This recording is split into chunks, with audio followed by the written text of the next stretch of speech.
My name is Chinmay Kulkarni. Today we are going to discuss about the basics of embedded system. So let's get started.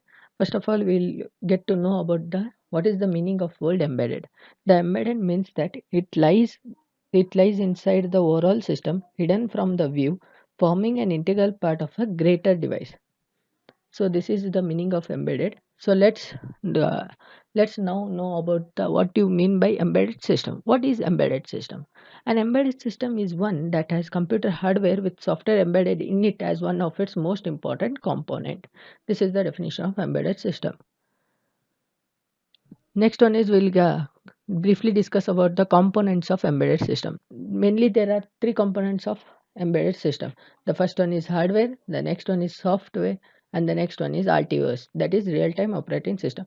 This real time operating system is used to access the it is used to access the resources in a sequence manner. So we are using RTOS. Next we'll be going to discuss about the classification of embedded system. How the embedded systems are classified, on what basis they are classified.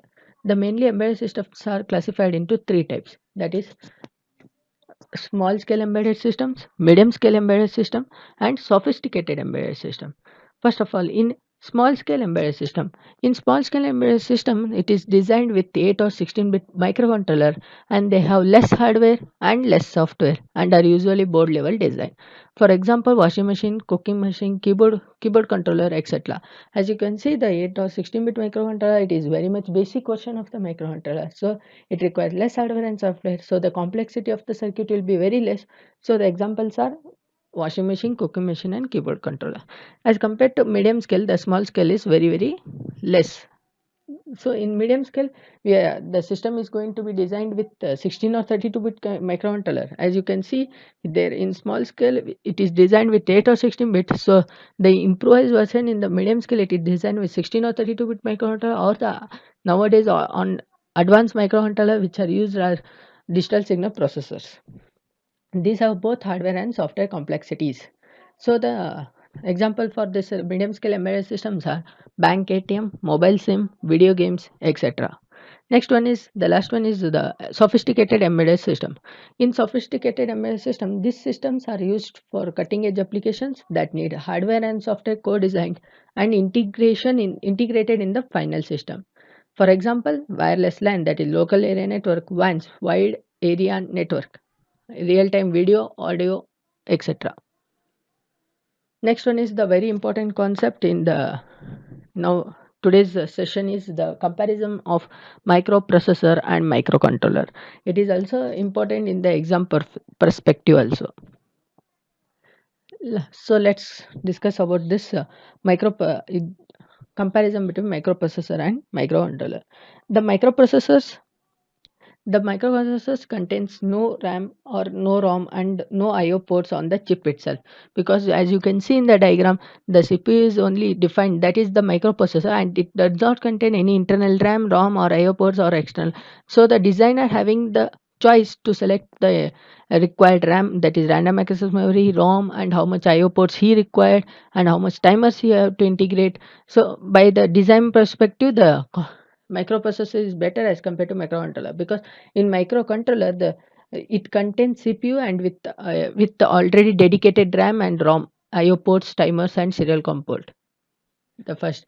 The next point is the microprocessor contains ALU, general purpose register, stack pointer, program counter, clock timing circuits, and interrupts. These are all included in the microprocessor. In microcontroller, it contains the whole circuitry of the microprocessor, and in additional, it has built-in ROM, RAM, IO devices, timers, and counters also. Next point, in microprocessor has many instructions to move data between memory and CPU. But in microcontroller, it has only one or two instructions to move data between memory and CPU. Next, in microprocessor, it has only one or two bit handling instructions. But in microcontroller, it has many bit handling instructions. In microprocessor, it requires more access time for accessing of memory and I/O devices. But in microcontroller, it requires less access time for accessing the memory and I/O devices. Next, in microprocessor based systems requires more hardware as compared to microcontroller because it requires less hardware, reducing PCB size and increasing reliability because already RAM, ROM and IO ports are integrated in only a single chip in microcontroller. Next, in microprocessor, it is more flexible in design point of view because the designer has to set the value of RAM, ROM, IO ports as well as that. But in microcontroller, it is less flexible because it is already having the dedicated RAM. So we must the size of the microcontroller is fixed, and that size must be provided in the product also as well as. Next, in microcontroller, it has single memory map for data and code. But in microprocessor, it has single memory map for data and code. But in microcontroller, it has separate memory map for data and code. Next one is we are briefly going to discuss about the basic microcontroller, which is going to the start of the embedded system, that is 8051. That is architecture of 8051. As you can see, it is this indicates the block diagram of 8051. The 8051, this microcontroller is an 8-bit microcontroller. It was designed by Intel in the year 1980s. And Intel in the year 1980, it contains 4 KB of on-chip RAM and 128 bytes of on-chip RAM, 4 kilobytes of on-chip ROM and 128 bytes of on-chip RAM. And it also contains 2 external interrupts and 3 internal interrupts. And also the 8051 can be addressed, means it can be also address up to 64 KB of external memory, uh, excluding this internal memory. The majority of the 8051 instructions are executed within the 12 clock cycles. So the oscillator frequency or the oscillator chosen to be up to 12 megahertz, because the instructions used in 8051 will end execution up to within the 12 cycles. This is all about the 8051 architecture. It also contains 4 IO ports and 2 timers for counting of internal and external clock pulses, and serial port for the communication with the device for transmitting data, receiving data as well as so. And here it is a central processing unit which controls all the execution of the program, and these are the interrupts which interrupts the current execution of the program. Okay, now we will be going to discuss about the features of 8051. This is also main important concept as exam point of view. In first one, the features of 8051, the first one is it contains an internal RAM of 128 bytes. How these 128 bytes are allocated? Let's discuss about that. The 4 register banks are there of 8 register each.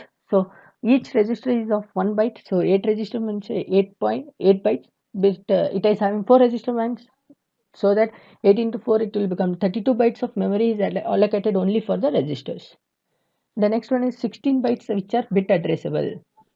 These 16 bytes of bit addressable means the bit addressable concept is nothing but we can alter the data in the bit fashion, means each bit can be altered, each data in the present bit can be altered, so it is called bit addressable.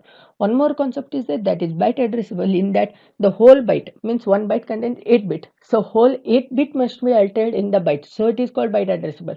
There we cannot alter the bit by bit. Okay, so this is the difference between bit addressable and byte addressable. Next one is 80 bytes of general RAM memory also is allocated. Next feature is it contains internal ROM, that is read-only memory of 4 KB, which is used to store the program code. Next feature is 8-bit CPU with register A and B. A is nothing but accumulator which is used for arithmetic and logical operations like addition, subtraction, logical operations means AND gate, AND operation, OR operation, NOT operation, all logic gates operations and all. And even the comparison operations like is greater than, lesser than, equal to, these all we can use accumulator as the primary objective. Next, B is used for integer multiplication and division. B is limited only for integer multiplication and division. How it is limited we will be going to discussing in the further slides.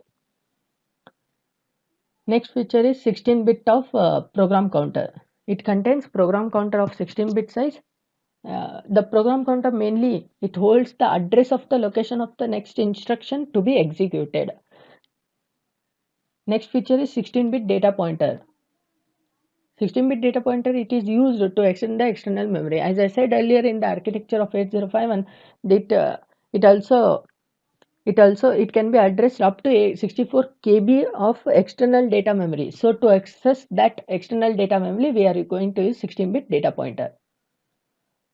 Next feature is where a 8-bit program status word is present in 8051. This feature is used to indicate the status of the carry flag, parity, sign number flag, as well as etc.